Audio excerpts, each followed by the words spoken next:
कौन भतर कटनी बतार के फसवलस, कौन भतर कटनी बतार के फसवलस।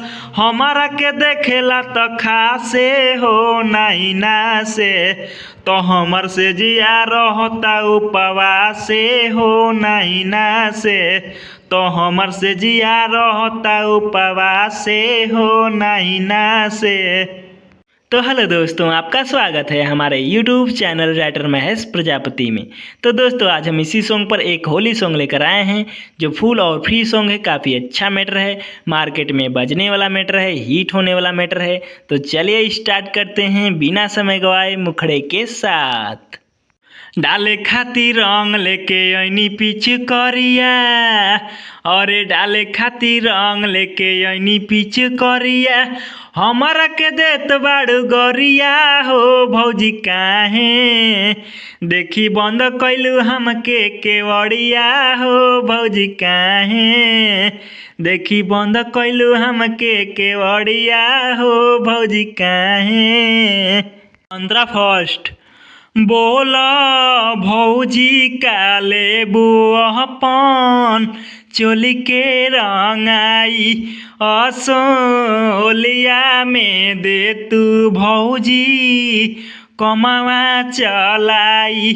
बोला भौजी का लेबू अपन चोली के रंगाई, असो होलिया में दे तू भौजी कमावा चलाई।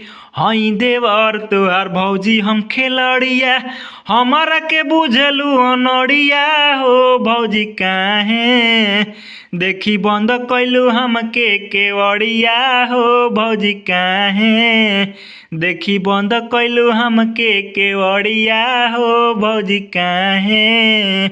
15 सेकेंड। होलिया में चोलिया काहे ना रंगावतारू हो, सटल चाहिले हमके ना सटावतारू हो।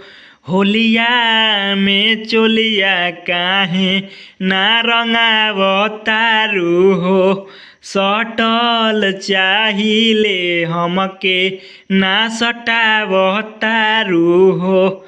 छोटू आई आयल लेके मोटा पीछ करिया, लहे लहे रंगे दतु सड़िया हो भौजी आवा, तनी आवा तू घर से बरिया हो भौजी आवा, तनी आवा तू घर से बरिया हो भौजी आवा। तो दोस्तों, इसी तरह का फुल और फ्री सॉन्ग पाने के लिए हमारे चैनल को सब्सक्राइब करें और वीडियो को लाइक करें, शेयर करें और कमेंट करें।